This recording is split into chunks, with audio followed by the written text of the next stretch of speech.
మనకి అనధికారికంగా సమాచారం అవుతుంది. సో శ్రీనివాస్ రెడ్డి గారు ఎక్స్పెక్ట్ చేశారా? అర్థమవుతుంది. ఇప్పుడు రాబోయేటువంటి కార్పొరేషన్, హైదరాబాద్ కార్పొరేషన్ ఎన్నికల్లో కూడా, మేయర్ ఎన్నికల్లో కూడా కాంగ్రెస్ పార్టీ అక్కడ ఖచ్చితంగా మేయర్ పీఠాన్ని చేజిక్కించుకోబోతుంది. చాలా స్పష్టంగా నేను బీఆర్కే న్యూస్ ప్రజానీకానికి తెలియజేస్తున్నా. ఎందుకంటే ఇప్పుడు రేవంత్ రెడ్డి గారు వచ్చిన తర్వాత చాలా మారిపోయింది రాజకీయ ముఖ చిత్రం. తెలంగాణలో రాజకీయ ముఖ చిత్రాన్ని మారిపోయింది. ఇవాళ రేవంత్ రెడ్డి గారు వచ్చిన తర్వాత ఒక 10 ఏళ్ల నుండి బీఆర్ఎస్ కోటని బద్దలు కొట్టి 2 సంవత్సరాల కిందట తెలంగాణ రాష్ట్రంలో కాంగ్రెస్ పార్టీ బాగా వేయడం జరిగింది. మళ్ళీ పూర్వ వైభవం వచ్చింది. ఇవాళ హైదరాబాద్ లో చూసుకున్నట్టయితే మరి నవీన్ యాదవ్ గారు మరి అక్కడ మెజార్టీతో ఖచ్చితంగా ఇప్పుడు గెలవబోతున్నారు. నేను నా పర్సనల్ ఒపీనియన్ ఏంటంటే నవీన్ యాదవ్ గారికి ఒకవేళ మంత్రి పదవి ఇచ్చినా ఆశ్చర్యపోవాల్సిన అవసరం లేదని కూడా నాకు అనిపిస్తుంది. ఎందుకంటే యువకుడు, మరి సామాజిక వర్గ పరంగా కానీ ఎట్లా చూసుకున్నా కూడా హైదరాబాద్ పరంగా కానీ కొన్ని సమీకరణాలు చూస్తే కూడా ఆయన గీయడానికి కూడా అవకాశం ఉంది. ఇక్కడ సీఎం రేవంత్ రెడ్డి గారి దగ్గర నుండి కూడా ప్రచారం చేశారు. ఎంత దగ్గర నుండి ప్రచారం చేశారు. ఎందుకంటే ఏది కూడా మనం లైట్ తీసుకోవద్దు. ఎందుకంటే పార్టీ వాళ్ళ ఆత్మహత్య కాకుండా చాలా పకడ్బందీగా ప్రణాళికతోటి మరి వాళ్ళ రేవంత్ రెడ్డి గారి నాయకత్వంలో, మహేష్ కుమార్ గారి నాయకత్వంలో మేము పనిచేయడం జరిగింది. మరి అక్కడ పనిచేసిన వాళ్ళు కూడా చాలా కమిట్మెంట్ తోటి పనిచేయడం జరిగింది. ముఖ్యంగా నేను గమనించింది ఏంటంటే అక్కడ ప్రజలు వాళ్ళకి ఏంటంటే ఇక్కడ డెవలప్మెంట్ అనేది చాలా స్పష్టంగా అర్థమైంది. గత బీఆర్ఎస్ పాలనలో మాకు ఏమీ జరగలేదు, అనేది వాళ్ళు చాలా స్పష్టంగా నాకు తెలియజేయడం కూడా జరిగింది. ఎందుకంటే రేవంత్ రెడ్డి గారు వచ్చిన తర్వాత వాళ్ళు సన్న బియ్యానికి చాలా పొంగిపోయారు. నేను చాలా స్పష్టంగా గమనించాను. సన్న బియ్యం ఇచ్చినప్పుడు వాళ్ళని అడిగానంటే సన్న బియ్యం ఇవ్వడం అంటే మామూలు మాట కాదు వాస్తవం. ఎందుకంటే జూబ్లీహిల్స్ ఏరియా అంటే జూబ్లీహిల్స్ ఒక మనం ఎంతసేపటికి జూబ్లీహిల్స్ ఏదో ఊహించుకుంటున్నాం కానీ అసలు జూబ్లీహిల్స్ ఉన్న వాళ్ళు ఎక్కువ శాతము మామూలు జనాభే ఉన్నారు అక్కడ వాస్తవం చెప్పాలంటే. కానీ వాళ్ళు జూబ్లీహిల్స్ వాళ్ళు ఏదైతే తింటున్నారో కోటీశ్వరులు దీని అన్నాను ఇవాళ రేవంత్ రెడ్డి గారు మరి వాళ్ళ ఒక పేదవాడికి కూడా ఒక పల్లెలు కంచంలో అన్నం పెట్టే కాడికి వచ్చారంటే ఇది ఖచ్చితంగా మనము ఎంతో సెంటిమెంట్ గా ఆలోచించాల్సిన విషయం. ఎందుకంటే ఆ బియ్యం కూడా నేను చూస్తున్నాను. ఆ బియ్యం వల్ల కూడా ఫార్టిఫైడ్ రైస్ అంటే దాంట్లో కొన్ని విటమిన్స్, మినరల్స్ కూడా దాంట్లో యాడ్ చేయడం జరిగింది. అది అలాంటి స్కీములు కూడా చాలా కలిసి వచ్చినాయి.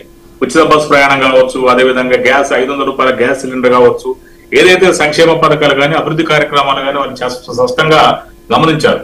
కాబట్టి ఏంటంటే వాళ్ళకి అర్థమైంది ఓకే ఇది నేను ఇంకోటి కూడా చెప్తాను. ఇది జూబ్లీహిల్స్ ఎన్నిక ఒక నాంది ప్రస్తావన మాత్రమే. భవిష్యత్తులో హైదరాబాద్ మేయర్ పీఠాన్ని ఖచ్చితంగా కాంగ్రెస్ పార్టీ చేజిక్కించబోతుంది. నగరంలో బాగా కాంగ్రెస్ పార్టీ రేవంత్ రెడ్డి గారి నాయకత్వంలో మహేష్ కుమార్ గౌడ్ గారి నాయకత్వం చేస్తున్నారు కూడా నేను చాలా స్పష్టంగా తెలియజేస్తున్నాను.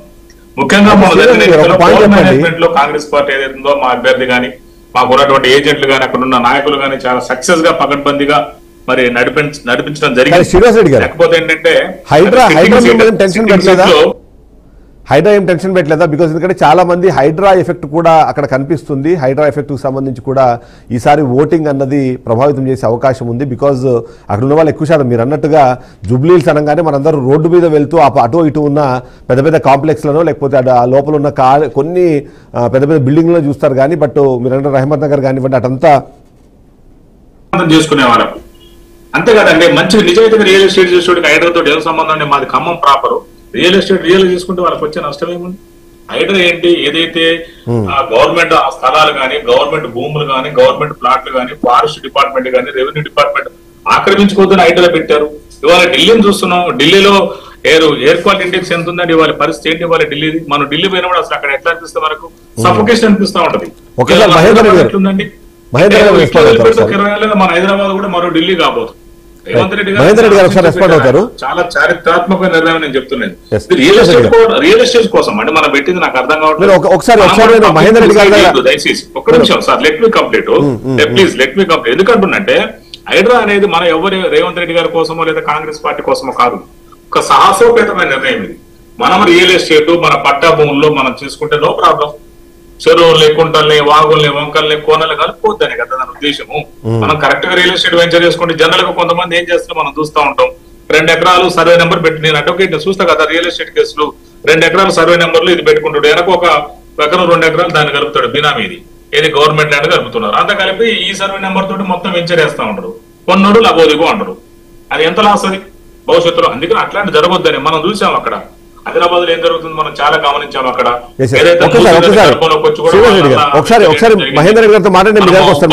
కళాలు చూసాం కదా, నేను ప్రత్యక్షంగా తిరిగి చూశాను.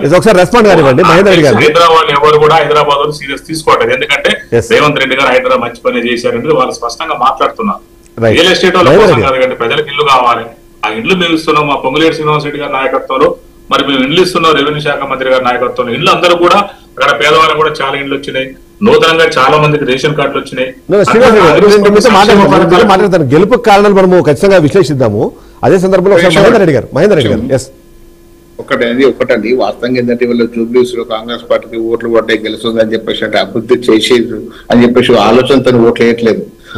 రాష్ట్రంలో అధికారం ఉంది కాబట్టి రేపు జూబ్లీస్ అభివృద్ధి చేస్తేనే ఉద్దేశం కొద్దిగా ఓట్లు వేసారు. ఈ అభివృద్ధి చేసినని చెప్పేసి ఓట్లేదు ఎక్కడ.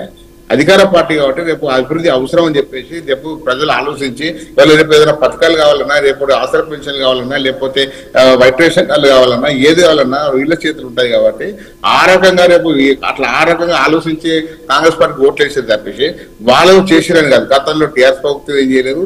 ఇప్పుడున్న ఈ 2 సంవత్సరాల కాంగ్రెస్ పార్టీ అరే ఒకటి అన్నారు మీరు మాట్లాడేప్పుడు నేను మాట్లాడలేదు. ప్లీజ్ ఒక నిమిషం ప్లీజ్ అన్న మీరు చెప్పిందని వినయంగా ఇన్న మీరు కూడా ఎన్ని కొంచెం నేను ఏమంటా అంటే వాళ్ళు అక్కడ ఏదైతే ఉందో భవిష్యత్తులో మాకు ఇంకా 2-3 ఏళ్ళు టర్మ్ ఉంది. ఇంకా 3 ఏళ్లలో మనకు చాలా అవసరాలు ఉన్నాయి. ఇంకా 3 ఏళ్లలో ప్రజలకు కావాల్సిన ఏవైతే పథకాలు ఉన్నాయో మాకు రావాలని చెప్పేసి అంటే రేపు కాంగ్రెస్ పార్టీకి ఓటేస్తేనే వీళ్ళు మాకు ఇస్తే అవకాశం ఉందని చెప్పేసి ఆలోచించి అక్కడ ప్రజలు ఓటేశారు. ముఖ్యంగా ఏంటంటే మైనార్టీ ఓటు కూడా పడడానికి కారణం కూడా ఏంటంటే రేపు ఇంకా వాళ్ళకు రావాల్సిన ఏవైతే పథకాలు ఏవైతే ఉన్నాయో అవి కూడా మన రాష్ట్ర ప్రభుత్వం కాంగ్రెస్ ప్రభుత్వం ఉంది కాబట్టి మరి కాంగ్రెస్ పార్టీకి ఓటేస్తేనే మాకు ఏమైనా లబ్ధి అవుతుందని చెప్పేసి ఆలోచన ఓటేసేది. ఇక్కడ ఈ ఎన్నికను వాళ్ళ రాష్ట్ర ఎన్నిక చూడద్దు. ఎందుకంటే ఇవాళ గతంలో ఇప్పుడు టీఆర్ఎస్ పార్టీ వాస్తవంగా టీఆర్ఎస్ పార్టీ అధికారం వస్తుందని చెప్పేసి గతంలో మాగంటి గోపీనాథ్ గారు గెలిపించడం జరిగింది. వాళ్ళ అధికారం రాలేదు. ప్రజలు ఆలోచించారు ఇప్పుడు మాగంటి సునీత గారు గెలిపిస్తే మరి మాకేం లబ్ధి అవుతుంది, బీజేపీ పార్టీ గెలిస్తే మాకేం లబ్ధి అవుతుంది, మాకు అవసరం లేదు, అధికార పార్టీ కాంగ్రెస్ పార్టీ ఉంది కాబట్టి వాళ్ళకి ఓటు అని చెప్పేసి ఇప్పుడు మీరే చెప్పడం జరిగింది. సుమారు 10,000 మేడతో గెలిచే అవకాశం ఉందని చెప్పేసి ప్రజలు ఆ రకంగా ఆలోచించి అక్కడ ఓటేసేది తప్పించి ఇలా ఏలంటే అది లేదు. వాస్తవంగా జూబ్లీస్ ప్రజలు ఇప్పుడు వేసిన ఎన్నికలు ఇప్పుడు మొన్న టీఆర్ఎస్ కేసారు, ఇవాళ కాంగ్రెస్ కేసారు, రేపు భవిష్యత్తులో బీజేపీకి వేసే అవకాశం ఉంటుంది. రాష్ట్రంలో రేపు భారతీయ జనతా పార్టీకి అధికారం వస్తుంది అన్నప్పుడు ఇప్పుడు బీజేపీ పార్టీ వైపు కూడా ప్రజలు మొగ్గు అవకాశం చెప్పండి. దేశంలో 2 సీట్లు ఉన్న భారతీయ జనతా పార్టీ ఇవాళ కంటిన్యూగా 3 సార్లు అధికారం చేపట్టడం జరిగింది. రేపేం జరుగుతుంది ఇవాళ చెప్పలేము మనం. మహేందర్ రెడ్డి గారు అందరూ మాట్లాడిన మాట ఏంటంటే 2 సంవత్సరాల్లో రాష్ట్రంలో ఎలాంటి అభివృద్ధి జరగలేదు కాబట్టి ఈసారి జూబ్లీ హిల్స్ ఎన్నికలను అంటే ఒక ఆసరాగా చేసుకొని ఇక్కడున్న ప్రజలు దాని రిఫ్లెక్షన్ చూపిస్తారని చాలా మంది ఆశపడ్డారు. అంతేకాకుండా ఈసారి ఇక్కడ ఓడించడం ద్వారా వాళ్ళ కర్రగాచి వాత పెడతారు అని కూడా చాలా మంది ఎక్స్పెక్ట్ చేశారు. కానీ ఇప్పుడు రిజల్ట్స్ డిఫరెంట్ గా వస్తున్నాయి. సో 3 ఏళ్ల ఆశావాదమా, 2 ఏళ్ల నుంచి మీరు జరగలేదు అని చెబుతున్నా అభివృద్ధి ఏంటి ప్రజలు ఏంది అక్కడ? అదే అండి ఇప్పుడు ఈ ఎన్నిక ఏదైతే ఉందో ఒక సంవత్సరంలో సార్వత్రిక ఎన్నికలు వస్తాయి అనే టైంలో మీరు అన్నది ఎన్నిక పనిచేస్తుంది. 3 సంవత్సరాలు ఉందండి, ఇప్పుడు ఇంకా 3 years ఉంది. ఈ 3 years అంటే బిఫోర్ బాగా ముందుంది కాబట్టి ప్రజలు అట్లా ఆలోచించారు. నిజంగానే మీరు అన్నట్టు ఇవాళ కాంగ్రెస్ పార్టీ ఏం చేయలేదు అన్న ప్రజలు ఆలోచించారు కాదు, ప్రజలు వాస్తవంగా మాట్లాడుకుంటున్నారు. కానీ ఇంకా కూడా అవకాశం ఇచ్చారు. ఎందుకు అవకాశం ఇచ్చారంటే ఇంకా 3 years ఉంది కాబట్టి ఇవాళ వాస్తవంగా ఇదే ఎన్నిక సంవత్సరం ముందొస్తే మీరు అన్నట్టు వేరే ఉంటుండే ఎన్నిక. ఇలా సంవత్సరం ముందు రాలేదు, 3 సంవత్సరాల ముందు వచ్చింది కాబట్టి 3 సంవత్సరాల ముందు వచ్చినప్పుడు వీళ్ళు ఎందుకు ప్రజలు కూడా ఎందుకు వేరే రకంగా ఆలోచిస్తారు చెప్పండి. ఇవాళ ఇంకా 3 years టర్మ్ ఉంది, ఇంకేమైనా చేయలేకపోతారా, ఇంకేమైనా చేయకపోతారని ఒక ఆలోచనతోనే ఓటేయడం జరిగింది తప్పించి వీళ్ళు ఏమో చేస్తారని కాదు. ఇక్కడ ఇవాళ వాళ్ళకు కావాల్సిన ఏవైతే ఉన్నాయో ఒక ఫ్రీ బస్సు కూడా ఇవాళ జూబ్లీస్ ప్రజలు రాష్ట్ర ప్రజలు కూడా చూస్తూ ఉన్నారు, ఫ్రీ బస్సు. ఇక మిగతా మన సంక్షేమ పథకాల గురించి మాట్లాడండి. మిగతా సంక్షేమ పథకాలు అమలవుతున్నాయి, ఇవాళ ఎక్కడ అమలవుతలేవు. ఇవాళ హైదరాబాద్ కూడా చూడండి, హైదరాబాద్ పేద మద్దతు ఇళ్ళని మాత్రం కూల్చారు. ఇవాళ బడాబాబుల కాలేజీలే కానీ బడాబాబుల ఇల్లు కానీ ఏది కూడా కూర్చోలేదు ఇవాళ.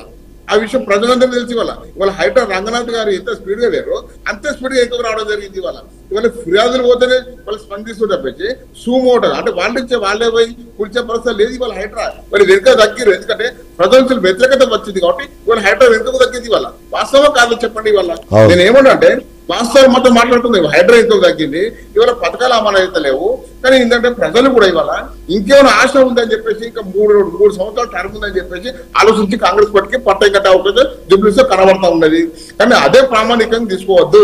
ఎందుకంటే జూబ్లీస్ లో కాంగ్రెస్ పార్టీ గెలిస్తే ఇక జిహెచ్ఎంసీ ఎన్నికల్లో కాంగ్రెస్ పార్టీ గెలుస్తా అని చెప్పేసి అరే జిహెచ్ఎంసీ ఎన్నికల్లో కాంగ్రెస్ పార్టీ గెలవాలంటే కూడా చాలా ఈక్వేషన్ చూస్తూ ఉంటారు. ఇవాళ అధికార పార్టీ అని చెప్పేసి పోటీ ఉంటదని కాదు, కానీ వన్ సైడ్ ఓటింగ్ అంతా కాంగ్రెస్ పార్టీ కూడా అక్కడ జిహెచ్ఎంసీ లో రాదు. ఇవాళ ఇవాళ స్థానిక సంస్థ ఎన్నికలు కూడా ఇక రేపు వస్తాయి మాపు వస్తాయని చెప్పేసి ఇప్పుడు చూస్తే ఇవాళ 2024 జనవరిలో సర్పంచ్ ఎన్నికలు అయిపోతే ఇవాళ 2025 నవంబర్ వచ్చిందండి. ఇంతవరకు సర్పంచ్ ఎన్నికలు పెట్టలేదు ఇంతవరకు కూడా. ఇవాళ జెడ్పీటీసీ ఎన్నికలు లేవు, రాష్ట్రంలో ఎంపీటీసీ ఎన్నికలు లేవు, ఇక మున్సిపల్ ఎన్నికలు ఊసే లేదు, దాని నుంచి మాట్లాడే ప్రసక్తే లేదు. ఇవాళ వాస్తవం కదండి, 42% రిజర్వేషన్ ముందు పెట్టి ఇవాళ స్థానిక సంస్థలకు చర్మగీతం పట్టారు కానీ ఇప్పుడు ఈ ఎన్నికల రిజల్ట్ అయితే వాళ్ళకి బూస్ట్ ఇస్తుంది కాంగ్రెస్ పార్టీకి. ఎందుకంటే గతంలో మీరు అందరూ ఆశపడింది, ఆలోచించింది, మీరు ప్రచారం చేసింది ఏంటి అంటే సరే జిల్లాల్లో పరిస్థితులు వేరున్నాయి, హైదరాబాద్లో పరిస్థితి వేరుంది, హైదరాబాద్లో ఇద్దరే ఛాంపియన్లు ఉన్నారు, అయితే ఒకటి బీఆర్ఎస్ 2 బీజేపీ. ఎందుకంటే గత ఎన్నికల సరళిని చూసినా సరే, మొన్న వచ్చిన ఎన్నికల సరళిని చూసినా సరే ఈ 2 పార్టీలు బాగా అంటే ఒకవైపు అసెంబ్లీలోనేమో బీఆర్ఎస్, తర్వాత పార్లమెంట్లోనేమో బీజేపీ మేము వీటిని స్వాధీనం చేసుకున్నాం కాబట్టి నెక్స్ట్ ఎలక్షన్ మా మధ్యలో ఉంటాయి అనుకున్నారు. కానీ ఇప్పుడు జూబ్లీ హిల్స్ గెలవడం ద్వారా మేము కూడా రేస్లో ఉన్నామని కాంగ్రెస్ పార్టీ చెప్పినట్టు అంటారా? ఒకటండి, ఇప్పుడు తెలంగాణలో ఎన్ని స్థానాలు వచ్చినప్పుడు ఇవాళ 7 స్థానాలు ఇవాళ ఉత్తర తెలంగాణ నుంచి రావడం జరిగింది బీజేపీకి. హైదరాబాద్ లో మేము గెలిచింది ఒకటే స్థానం, రాజాసింగ్ గారు స్థానమే. వాస్తవంగా వాళ్ళ హైదరాబాద్ లో భారతీయ జనతా పార్టీ కిషన్ రెడ్డి గారు పార్లమెంటు సభ్యంగా కంటిన్యూగా 2 సార్లు కొనసాగుతున్నారు. గతంలో 3 సార్లు ఎమ్మెల్యే గెలవడం జరిగింది.